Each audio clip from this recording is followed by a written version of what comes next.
I'm going to actually be starting on a new painting today. Going into the Wayback Machine.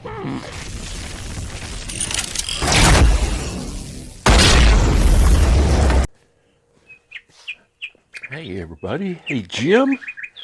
You know, today I'm going to talk about painting stuff. And if you think about it, you've got something and you want to paint it. There's quite a few different ways to go about it. I mean, could just, I guess, dip it in the paint. Not very practical for a fully assembled car.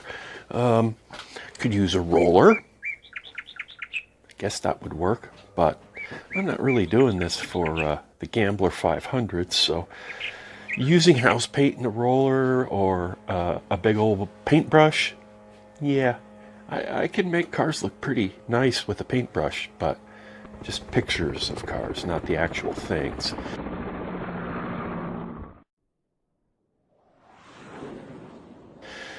So to up that a bit, we would go with a can of spray paint, right?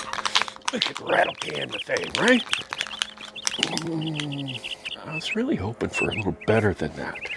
So instead, I got these. My lovely Harbor Freight spray guns. These are HVLP type spray guns, high volume. In order to do this, I had to up my game a little bit in the compressor department.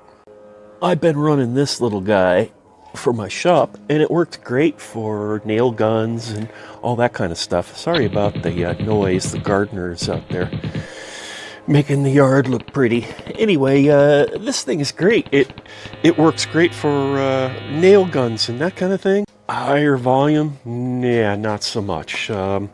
When my wife was using the a little like air-powered scraper to remove some tile in the house, it really couldn't keep up with that very well. She had to keep giving it a break, so I went to Harbor Freight today. I got a 20-gallon oil lube compressor. It cost a couple $100, so let's open this thing up.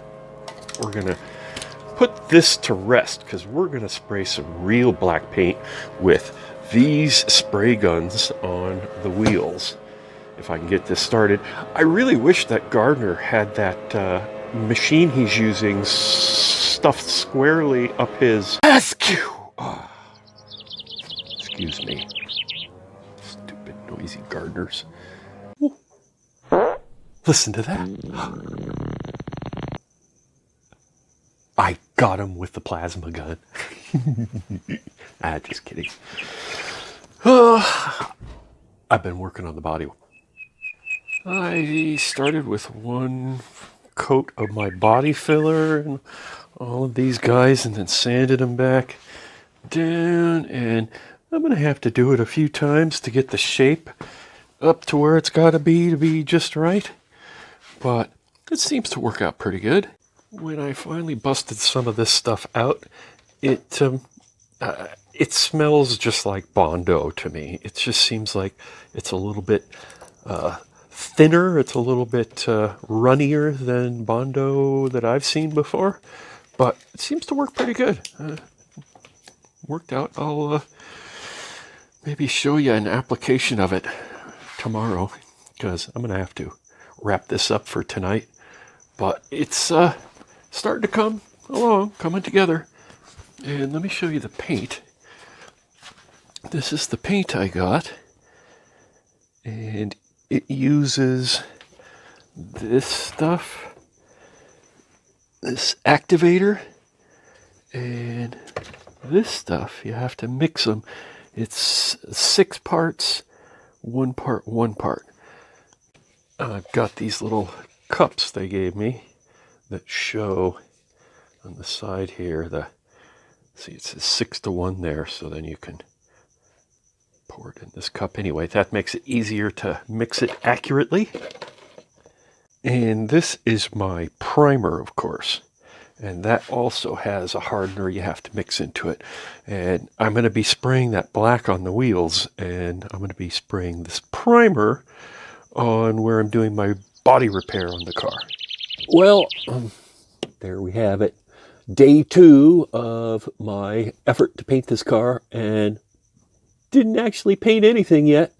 Started the body work a little, but I got my equipment game up a little bit. It took a long time to set that compressor up and get all of the filters and air water separator things put on. And another nice thing is those spray guns that come in that nifty plastic case. Well, they don't fit in the case after you put a quick connect fitting on them. It's really kind of silly, but that's okay, because probably gonna only use them once or twice, and then you can buy new ones. I think they were like $15 or something. So I am going to actually spray some paint, I think, tomorrow. Thanks for watching.